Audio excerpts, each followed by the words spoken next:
పదవీ కాలం అయిపోయింది. సో, అనేక రకాలైనటువంటి క్వెషన్స్ మీ మీద రేజ్ అవుతున్నాయి. వేద రజనీ గారు పార్టీ మారబోతున్నారు. కాంగ్రెస్ పార్టీలోకి వెళ్ళబోతున్నారు. ఎందుకంటే సాయి చందు ఒక పార్టీకి సంబంధించినటువంటి వ్యక్తి కాదు. అదేవిధంగా రజనీ గారు కూడా రేవంత్ రెడ్డి గారు కొంచెం దూరం చుట్టం అవుతారు. ఆ బంధుత్వం ఉంది వాళ్ళకి. సో, రజనీ గారు అవకాశం ఉంది, ఎళ్ళే అవకాశం ఉందని చాలా మీడియాలో వార్తలొచ్చాయి. మీ మీకు ఈ పదవి తీయకముందే కూడా మీ పదవి కూడా ఊడిపోయిందని చెప్పేసి చాలా రకరకాల వార్తలు రావడం జరిగింది మీడియా మాధ్యమాల్లో. సో, ఎలా దీని మీద ఏం సమాధానం చెప్తారు? ఒకటి బంధుత్వం వేరు, హ్మ్. ప్రజా జీవితం వేరండి. ఓకే. వార్తలు మాత్రం అవి రూమర్సే. ఓకే. ఇక సోషల్ మీడియాలో హెడ్డింగ్లు ఒకటి ఉంటాయి, లోపల మ్యాటర్ ఒకటి ఉంటాయి, యువతల మనుషుల వ్యక్తిగత జీవితాలు ఒకటి ఉంటాయి. ఇక నేను వాటి గురించి ఎక్కువ మాట్లాడలేను కానీ హ్మ్. రాజకీయాల్లో రాజకీయం చేసే వాళ్ళు ఉంటారు, రాజనీతి పాటించే వాళ్ళు ఉంటారు. సాయి రాజనీతి పాటించిన వ్యక్తి ఓకే. మొదటి నుంచైనా. హ్మ్. సాయి ఇప్పుడు రజని ఏదో మొదటి నుంచి రాజకీయాలు చేసిన మనిషి కాదు. సాయి తదనంతరం సాయి ఆశయం కోసం రాజకీయ వేదికను ఎంచుకుంది. ఎందుకంటే సాయిది అదే దారి కాబట్టి సాయిని బతికించాలని చెప్పి సాయి చంద్ అనే పేరును బతికించాలని చెప్పి అడుగులేసిన మనిషిని నేను.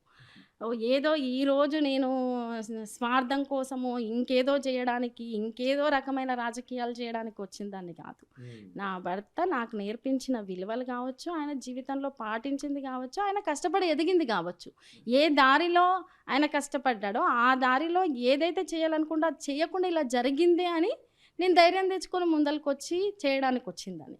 కాబట్టి ఆయన ఏదైతే రాజనీతి పాటించిండో అదే రాజనీతి దారిలో నేను అడుగులేస్తానండి. ఒకటి పార్టీ మారే అవకాశం అయితే లేదంటారా? ఎట్టి పరిస్థితుల్లో లేదు పార్టీ మారే అవకాశం అనేది.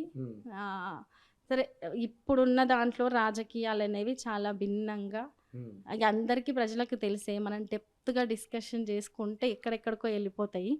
నేను ఇప్పుడు దాన్ని అంత డెప్త్గా డిస్కస్ చేయదలుచుకోలేదు. నేనేమనుకుంటున్నానంటే సాయి లైఫ్లో లేకపోవడం అనే దాని కింద ఇవి చాలా చిన్నగా కనిపిస్తున్నాయి నాకు. అది ఆ లోటుని ఎవరు పూర్తి చేయలేరు.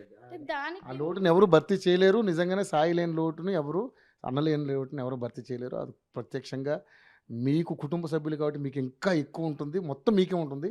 ఆయనతో ఒక 10 ఏళ్ల అనుబంధం ఉన్న మాకు ఇంకా ఉంది.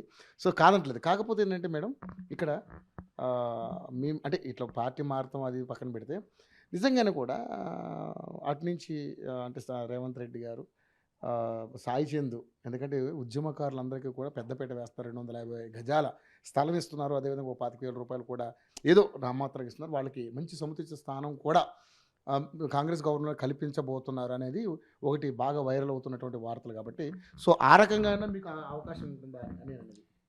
ఇప్పుడు అవకాశాలు, అవసరాలు వీటి గురించి నేను ఇప్పుడే మాట్లాడదలుచుకోలేదండి. ఒకటి. రెండవది ప్రభుత్వం అనేది ఇప్పుడే మొదలైంది. ప్రజలు సరే వాళ్ళు ఏం ఆలోచించారు, 2% ఓటు డిఫరెన్స్ ఉంది కాంగ్రెస్ పార్టీకి కావచ్చు, ఇటు బీఆర్ఎస్ పార్టీకి 2% ఓటు డిఫరెన్స్ ఉంది. ఆ 2% ప్రజలు లేకపోతే ఆ డిఫరెన్స్ అనేది ఏం ఆలోచించారు వాళ్ళకు అనిపించి ఉండొచ్చు. ఈ ప్రభుత్వం అయితే ఇంకా ఏమన్నా బెటర్గా చేస్తుందేమో అనుకున్నారు, లేకపోతే ప్రభుత్వం మార్పు రావాలి మార్పు కావాలి అని చెప్తూ అదే నినాదంతో వచ్చింది కదా. ఇప్పుడిప్పుడే మొదలయ్యింది. ఏదైనప్పటికీ ఒక చిన్న వ్యవస్థలనే ఒక వారం రోజుల్లో మనం అది ఏంటి అనేది మనం నిర్ణయించలేము. అది కాలక్రమేణా వాళ్ళు చేస్తూ వెళ్తున్న క్రమేణా ప్రజలే చూస్తుంటారు.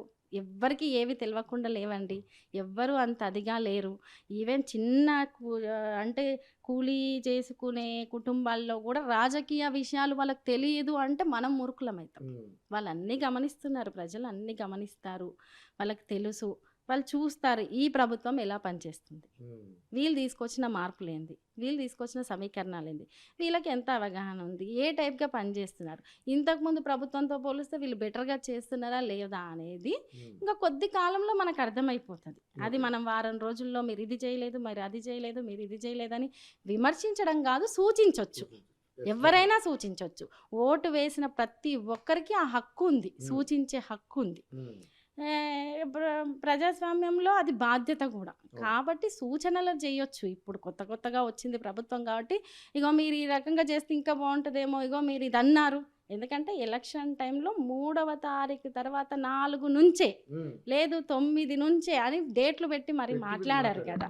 కాబట్టి వాళ్ళను మీరు డేట్స్ పెట్టి మాట్లాడారు, ఇది ఇంకా కాలేదు, మీరు చేస్తే బాగుంటుంది అని సూచించవచ్చు.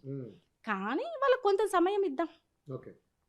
ఎందుకంటే మనం కూడా చూసాం కదా వ్యవస్థ, నేను కూడా చూశాను కదా కొద్ది కాలం పాటు. కాబట్టి వాళ్ళకు కొంచెం సమయం ఇద్దాము. వాళ్ళు కూడా 1-2 చేసినట్టున్నారు. స్కీమ్ మహాలక్ష్మి పథకం కింద ఒక అంశం చేశారు, పథకం మొత్తం కాదు, ఒక అంశాన్ని చేశారు. ప్రజల రియాక్షన్ ఎట్లుందో వాళ్ళు చూస్తున్నారు. తర్వాత మన రైతు బంధు విషయంలో కూడా పాత పద్ధతిని అనుసరించారు. సమయం ఇద్దాం. ఓకే.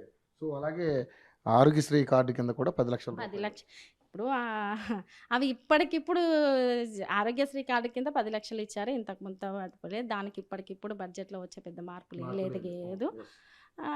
ఫ్రీ బస్సుకి సంబంధించింది అయితే తెలిసిందే, భిన్న వాదనలు వింటూనే ఉన్నారు. ఆటో డ్రైవర్లు కూడా ధర్నాలు చేస్తున్నటువంటి పరిస్థితి. ప్రతిపక్షంలో ఉండో లేకపోతే ఒక వ్యక్తినో లేకపోతే అధికారంలో ఉన్న ప్రభుత్వాన్నో టార్గెట్ చేసి మాట్లాడినంత సులభం కాదు ప్రజల మెప్పు. ఎగ్జాక్ట్లీ మేడం, చాలా బాగా చెప్పారు నిజంగా. కాబట్టి అంతే, ఎవరమైనా ఇప్పుడు నేనైనా 100 మాట్లాడొచ్చు, వాస్తవము అవాస్తవం వేరు, ప్రాక్టికల్ గా వేరు, బాధ్యతను పంచుకుంటే వేరు, బాధ్యతలు ఉంటే వేరు. ఇప్పుడు బాధ్యతలు ఉన్నారు కదా, బాధ్యతను నిర్వహిస్తున్నారు కదా, వాళ్ళు మాట్లాడిన మాటలకు వాళ్ళు చేసే పనులకు ఎంతవరకు టాలీ అవుతుందో చూద్దాం.